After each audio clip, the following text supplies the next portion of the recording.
Kalafabton, amoy nakaka-joyful.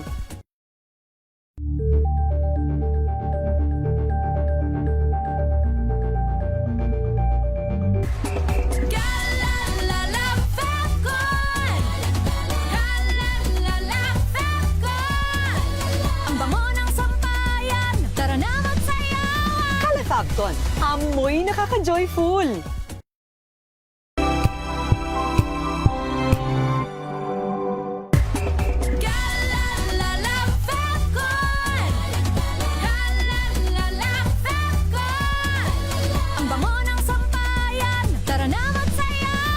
Kalafabton, amoy nakaka-joyful.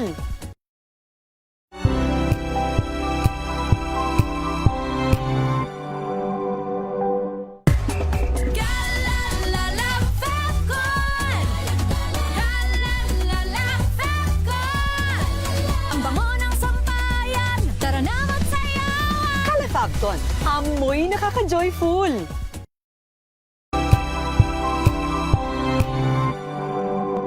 Ngayong ika-87 taon ng kauna-unahan, DZRH. Tayo ay iisa. Ikaw, kayo, tayo. Iisa ang radyo. Tayo ay iisa. Iisa ang nag-uugnay. Iisang radyo ang pinakikinggan. Tayo ay magkaisa. Dahil tayo ay Pilipino. DZRH. 87 tayo. Saan ka man sa mundo, tayo iisa. Tayo Pilipino. Serbisyong tapat sa iyo, DZRH.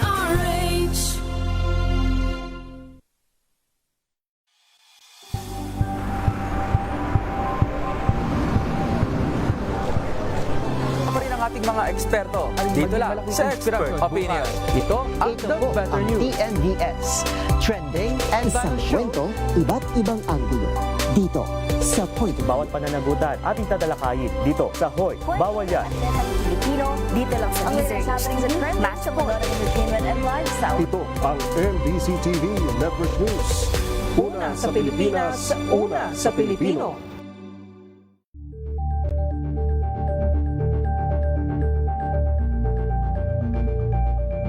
Tumunog na ang gandingan para sa kalikasan. Ang itinanghal bilang Best AM Radio Program Host ay si Cesar Chavez para sa special on Saturday ng DZRH.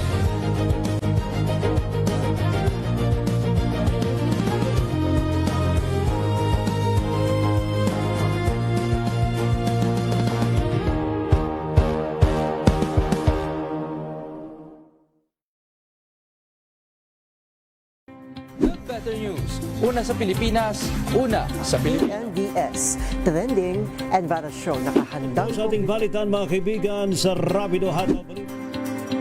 Public Service Hour. Siyempre pa, una sa Pilipinas. Una Yan sa ang kabuuan natin palatuntunan ng break time. Sabay niyo na po ang mga balita at talakayan sa Balansyado. Maraming sa... buklatin ang mga pahina. Pakinggan ang boses ng lipunan. Tunghayan ang mga issue mula sa ibang katayuan. Nakakalungkot kasi deserve ba namin ng ganito? Na hindi nila alam kung ano talaga yung kanilang mga karapatan. yung gobyerno, tinulungan nila yung kanilang magsasaka. Pinapatahimik tayong lahat using various laws. Through education, kayang-kaya nating baguhin yung ganitong klaseng pag-iisip. Isang kwento, iba't ibang anggulo. Dito sa Point of View.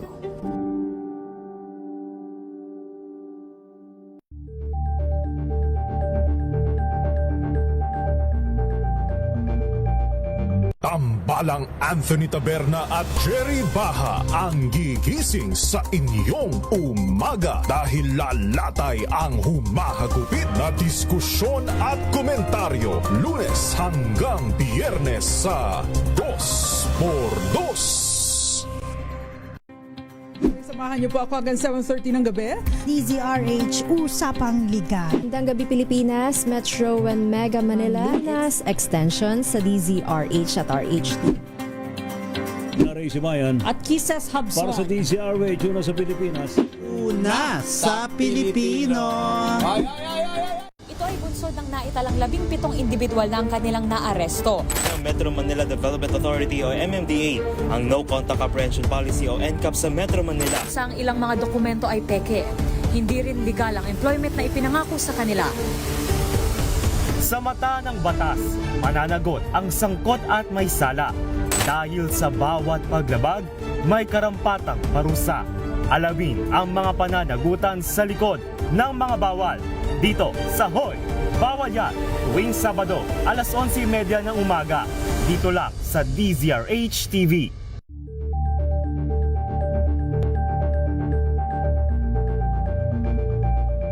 Tumunog na ang gandingan para sa kalikasan. Ang nagkamit ng parangal bilang Best News Anchor ay walang iba kundi si Angelo Palmones ng Magandang Umaga Pilipinas, DZRH Radio 666 kHz.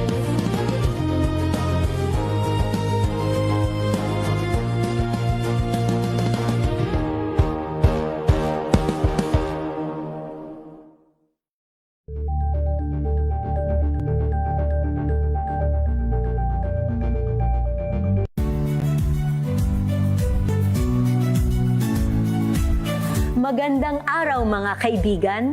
Ito po ang inyong balerina ng bayan, si Lisa Macuja Elizalde, na nag-aanyaya sa inyong samahan kami at ang aming mga espesyal na panauhin para sa kalahating oras ng masayang kwentuhan sa aming programang Art to Art, kung saan ang usapang sining at kultura ay para sa lahat.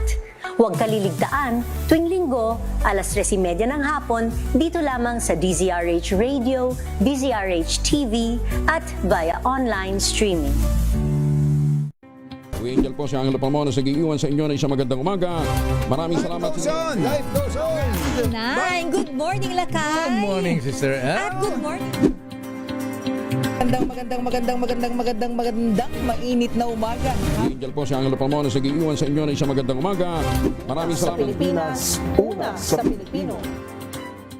We've got you covered. From the hottest hits, exclusive interviews, kilig to the bones fan meet experience, and hataw performances of your favorite stars. Saturdays, 12 noon, dito lang sa DZRH TV.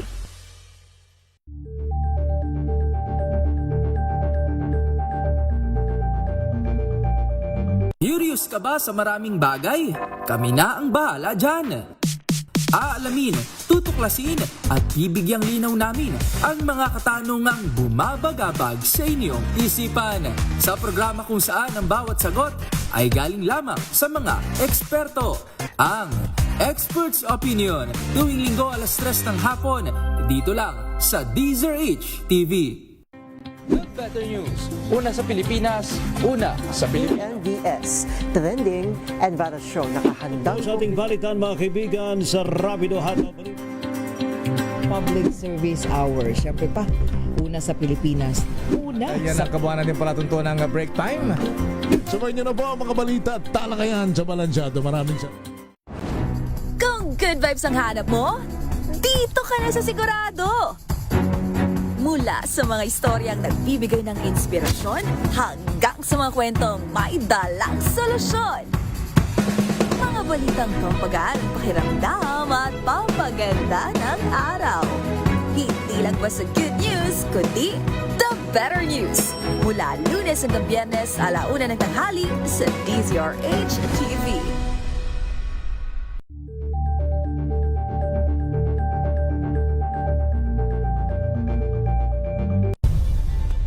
Nagsimula sa pangarap hanggang sa maabot ang tagumpay. Iba't ibang kwento, iba't ibang mukha ng atletang Pilipino. Mas pinatindi, mas pinalakas at mas pinaaksyon sa Match Point tuwing Sabado, 12:30 ng tanghali sa DZRH TV. Samahan niyo po ako hanggang 7:30 ng gabi. DZRH Usapang Liga. Magandang gabi Pilipinas, Metro and Mega Manila, nas extension sa DZRH at RHT. Ray Sibayan At Kisses Habson. para sa DZRH, una sa Pilipinas. Una sa Pilipino. Tuloy-tuloy ang pagtulong, tuloy-tuloy ang pagseserbisyo at tuloy-tuloy ang balitaan kasama si May Binauhan sa Operation Tulong mula Lunes hanggang Biyernes.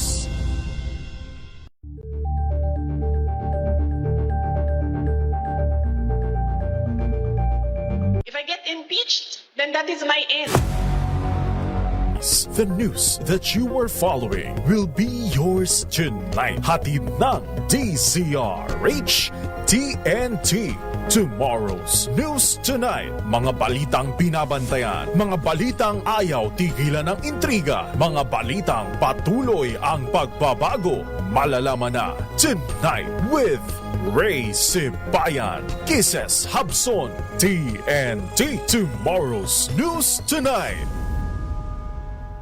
TNT. Tomorrow's News Tonight.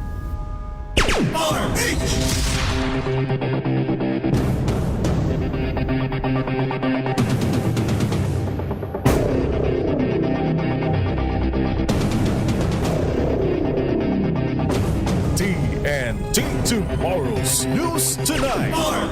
Magandang gabi po Luzon, Visayas, Mindanao sa ating pong Tomorrow's News Tonight. Ngayon pong anibersaryo ng DZRH, July 15, 2026. Ika-87 anibersaryo. Sa ating pong headline, skill remark na laban kay Pangulong BBM, isa raw pong national security concern ayon sa palasyo.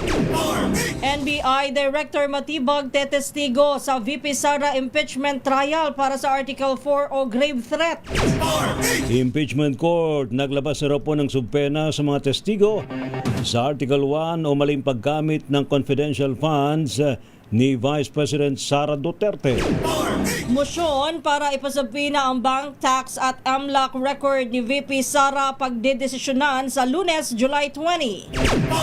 Dating Congressman Mike Defensor, dalawang iba pa nag-plea ng not guilty sa kasong plunder sa anti-graft court. Senador Marcoleta ikinulong sa New Quezon City Jail, male dormitory, BJMP tiniyak na walang special treatment. Umano'y anomalya sa 2019 Southeast Asian Games projects. Iimbestigahan ng NBI. Malakihang taas presyo sa petrolyo, pinangangambahan na naman. Malacanang Department of Energy tiniyak na aasistehan ang mga motorista at commuters. Ganon. Sa ating pong TNT Global News, Estados Unidos, naglunsad daw po ng panibagong airstrikes laban sa bansang Iran. At sa TNT Showbiz, Katrina Liegado nasa Poland para sa kanyang Miss Supranational Journey. Anyo po mga lingkod sa pagbabalita, sina Ray Sibayan at Kisses Habson para sa DZRH, una sa Pilipinas. Una sa Pilipino. TNT. Tomorrow's News Tonight. Isa raw pong national security concern at hindi lamang simpleng grave threats ang bantang asasinasyon kay Pangulong Ferdinand Marcos Jr. Ito po ang binigyan din ng Malacanang kaugnay ng patuloy na impeachment trial kay VP Sara Duterte na nakatutok sa kill plot laban sa First Family.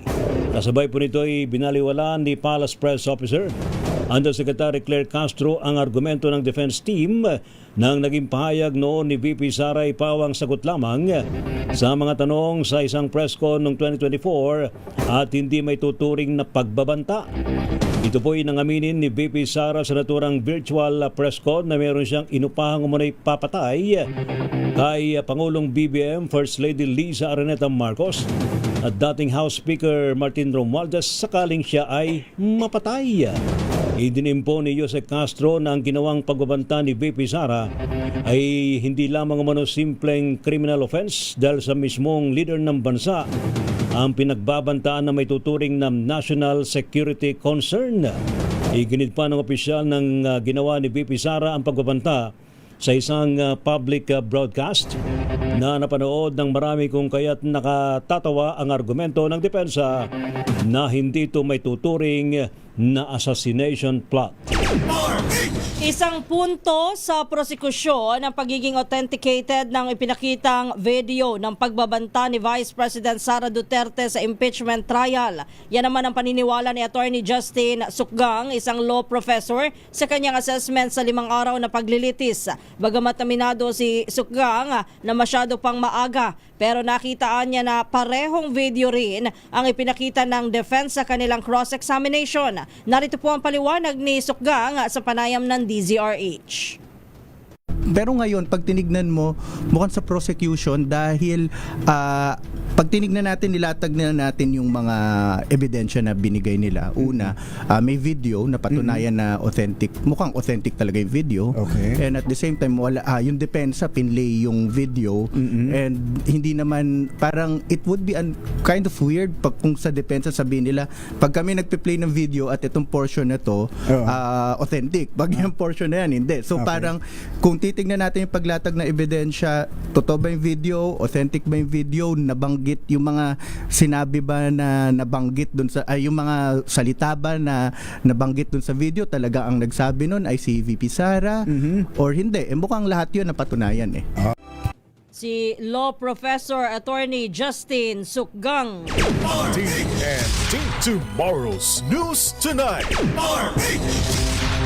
Samantala naman, wala daw hong dapat pang patunayan ng prosekusyon dahil mismong si Vice President Sara Duterte ang umamin na may kinausap siyang tao para ipapatay si Pangulong BBM. Ito bang binigyan din ni Palace Press Officer Jose Claire Castro bilang tugon sa huling pahayag naman ng pangalawang Pangulo na gawa-gawa lamang ang mga aligasyon laban sa kanya.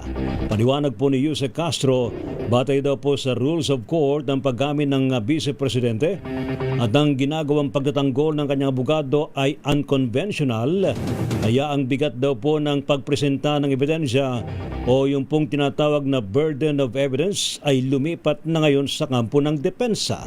Dahil po rito iginit po ng palasyo, ang panig na ni Duterte ang dapat daw magpaliwanag at maglatag ng katanggap-tanggap na dahilan kung bakit niya binitawan ang naturang pagbabanta. Hindi na isasalang ng House Prosecution Panel ang 5 sa kanilang mga natitirang testigo para sa Article 4, ang umano'y grave threat ni Vice President Sara Duterte laban sa First Family at sa dating Speaker Martin Romualdez. Kabilang sa mga hindi na isasalang ay ang kinatawan mula sa PNP Firearms and Explosives Office, 2 mamamahayag, isang sheriff, isang miyembro ng pamilya ng biktima at isang hindi pinangalanang psychiatrist. Paliwanag ni lead prosecutor Jervil Luistro, sapat na ang naging testimonya ng 2 naunang opisyal ng NBI para patunayan ang banta at ang authenticity ng video ni Duterte. Dahil dito, ang huling testigo na lamang ng prosekusyon para sa Article 4 na si NBI Director Melvin Matibag ang nakatakdang humarap sa impeachment court sa darating na Martes, July 21. TNT Tomorrow's News Tonight. Dahil wala ng question sa authentication ng video, nagiging depensa ngayon ay ang konteksto daw po ng naging pagbabanta ni VP Sara Duterte ay may tuturing na grave threats.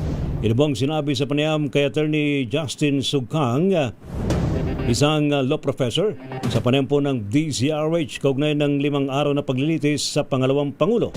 Argumento ng depensa ni VP Sara, mari daw hong na pull out of context ang banta kaya dapat makita ang buong video at hindi lamang ang isang clip nito.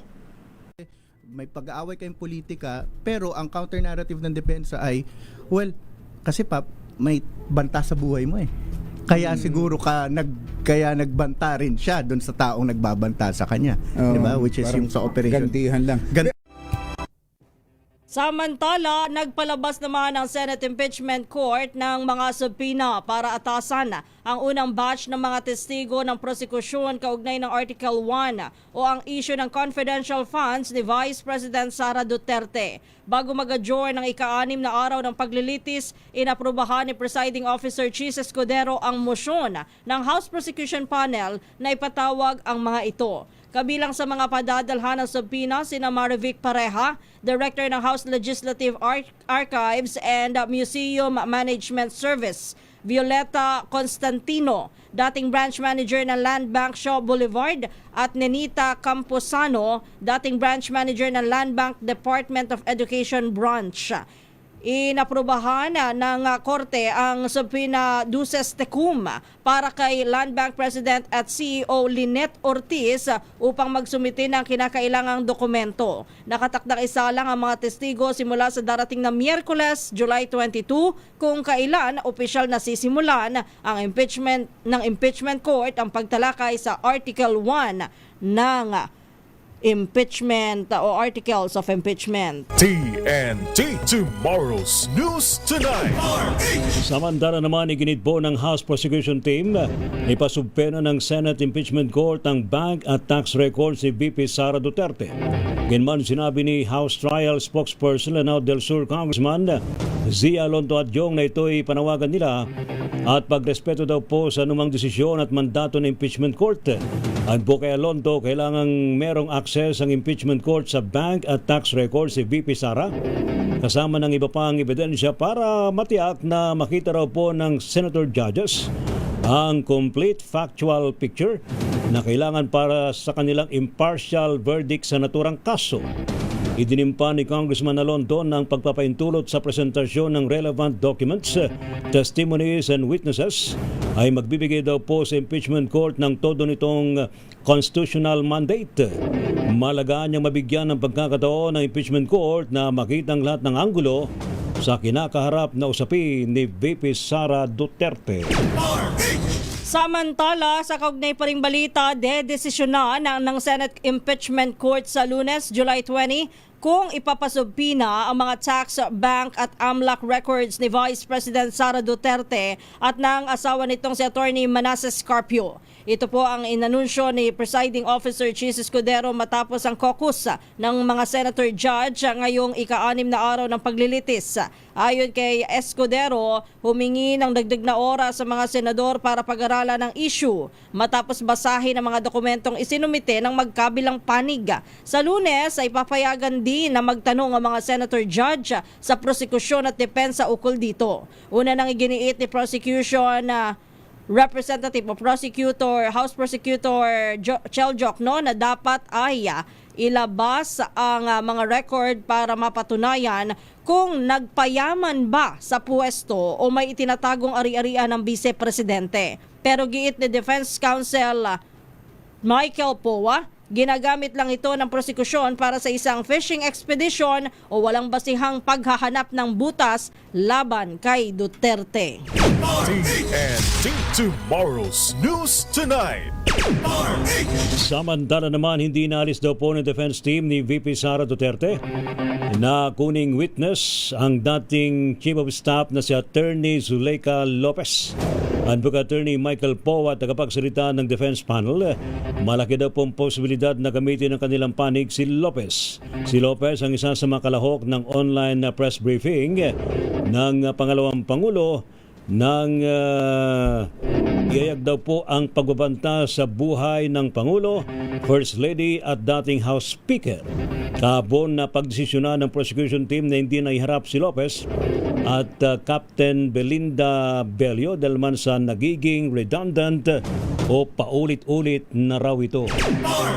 Naghain ng not guilty plea si dating Congressman Mike Defensor at dalawa pa niyang kapwa-akusado sa kasong plunder sa Sandigan Bayan 3rd Division. Bukod kay Defensor, nagpasok din ng not guilty plea sa kanilang arraignment ang mga negosyanteng sina Joseph Espiritu at Aristotel Veray. Natuloy ang pagbasa ng sakdal matapos bawiin ni na Defensor ang kanilang hirit na ibasura ang kaso. Inatasan naman ng korte ang magkabilang panig na markahan ang kanilang mga ebidensya sa July 28, 29 at 30 bago ang nakatakdang pre-trial sa August 10. Samantala, itinakda naman sa darating na July 22 ang arraignment para sa hiwalay na kasong plunder na paglabag ng ang pagbasa daw po o yung arraignment para sa hiwalay na kaso ng paglabag naman sa Presidential Decree number 46. Nag-ugat ang kasong plunder na walang inirekomendang piyansa matapos umanong mag-donate ang tatlo ng 75 million pesos kay Senador Rodante Marcoleta. Nailipat na ho sa Quezon City Jail Male Dormitory si Senador Rodante Marcoleta kaugnay po ng kanyang kinakarap na kasong plunder. Ito bang kinumpirma ng Bureau of Jail Management Penology or BJMP matapos nga hong mailipat ang senador sa mga dako alas 10:49 ng umaga base na rin sa commitment order na inilabas ng Sandigan Bayan 3rd Division. Tinagtaman ni BJMP spokesperson Jail Superintendent Jerex Bustinera na walang ibibigay na anumang special treatment kay Marcoleta at ituturing siya tulad naman ng iba pang mga bilanggo o persons deprived of liberty o PDL. Bago pa ito ay sumailalim muna sa medical check-up sa Philippine General Hospital ng senador, subalit idineklara rin ng ospital na hindi na nito kailangan ng hospital confinement. Magugunit ang walang inirekomendang piyansa ang anti-graft court para sa kasong plunder na inirap ng Office of the Ombudsman laban kay Senador Rodante Marcoleta. Binigyan din ni National Bureau of Investigation Attorney Melvin Matibag na hindi renewed interest ang pag-iimbestiga ng NBI sa 2019 SEA Games projects. Paglilinaw ni Matibag, hindi pa mumulitika ang investigasyon. Hindi rin umano siya nakikipagbangayan kay Senator Alan Peter Cayetano at nagkataon lamang na may lumabas ng mga record. Matatanda ang inorganisa ng Philippine Southeast Asian Games Organizing Committee ang 2019 SEA Games na pinamumunuan noon ng senador. Sinabi ni Matibag na tatanungin nila si Cayetano tungkol dito kung kinakailangan.